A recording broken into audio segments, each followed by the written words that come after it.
ناظرین اکرام، السلام علیکم۔ کچھ برائیاں ایسی ہوتی ہیں جو معاشرے میں سرایت کر جاتی ہیں، ایسے رچ بس جاتی ہیں کہ پھر وہ برائیاں لگتی ہی نہیں۔ اس کی ایک چھوٹی سی مثال یہ ہے کہ ہمارے پاکستانی معاشرے میں شادی بیاہ یا فوتگی پر ٹینٹ لگا کر راستہ روک دیا جاتا ہے۔ اس کو برائی نہیں سمجھا جاتا۔ اگر آپ میں سے کوئی یہ کہہ دے کہ بھائی تم نے ٹینٹ لگا کر برا کام کیا ہے، تو معاشرہ الٹا آپ کو ظالم اور پتھر دل سمجھے گا۔ سرایت کی گئی برائیوں کو ایک دم سے ختم کرنے کی کوشش کرنا ایک ناکام تدبیر ہے اور معاشرے کو اپنا دشمن بنانے کے مترادف ہے۔ ڈارک ایجز یعنی زمانہ جاہلیت میں غلامی پوری دنیا خصوصاً عرب معاشرے میں سرایت کر چکی تھی۔ لوگوں کی معیشت کا زیادہ تر انحصار غلاموں پر ہی ہوتا تھا۔ غلام ہل جوتتے، بھیڑ بکریاں چراتے، سامان تجارت ڈھوتے، غرض مشقت کے سارے کام وہی کرتے اور بدلے میں ظلم و ستم کا نشانہ بھی بنتے، اور اس کو مالک اپنا حق بھی سمجھتا تھا۔ ایسے میں اگر یہ نعرہ لگایا جاتا کہ غلامی بری چیز ہے اور سارے انسان آزاد پیدا ہوئے ہیں، غلاموں کو فوراً آزاد کرو، تو یقیناً لوگ کہتے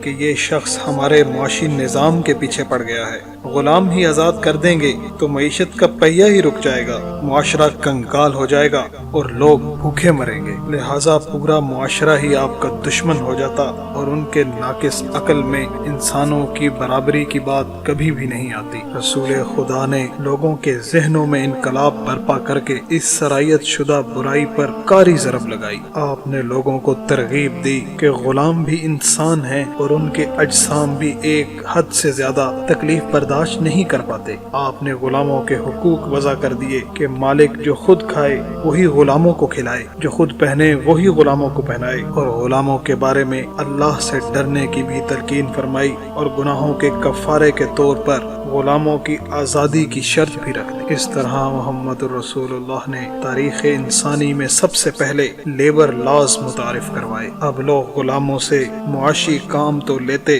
لیکن ان کے معاملے میں نرمی اختیار کرنے لگے، انہیں اچھا پہننے اور اچھا کھانے کو دینے لگے۔ اب غلاموں کو سہولیات بھی مل رہی تھی اور معاشی نظام بھی غیر متوازن نہ ہوا تھا۔ آہستہ آہستہ معاشرے میں یہ احساس پیدا ہونے لگا کہ جب غلام کھاتے بھی مالک جیسا ہیں اور پہنتے بھی کم و بیش مالک جیسا ہی ہیں، تو پھر کہاں کا مالک اور کہاں کا غلام؟ بس لوگوں نے غلاموں کو آزاد کرنا شروع کر دیا اور ان سے روزانہ کی اجرت، ماہانہ اور سالانہ اجرت کی عوض مشقت کے کام لیے جانے لگے۔ اس طرح رسول اللہ کی حکمت عملی نے مسلم معاشرے سے غلامی کو غیر محسوس طریقے سے ختم کر دیا۔ لیکن ٹھہریے، آج جس چیمپئن آف ڈیموکریسی اور فلیگ بیرر آف لبرٹی امریکہ کی مثالیں دی جاتی ہیں، وہاں 1981 تک غلامی جائز بھی تھی اور قانونی بھی تھی۔ یعنی جو آزادی اسلام نے 14 صدیاں پہلے دی تھی وہ مغرب کی سمجھ میں آج آئی ہیں۔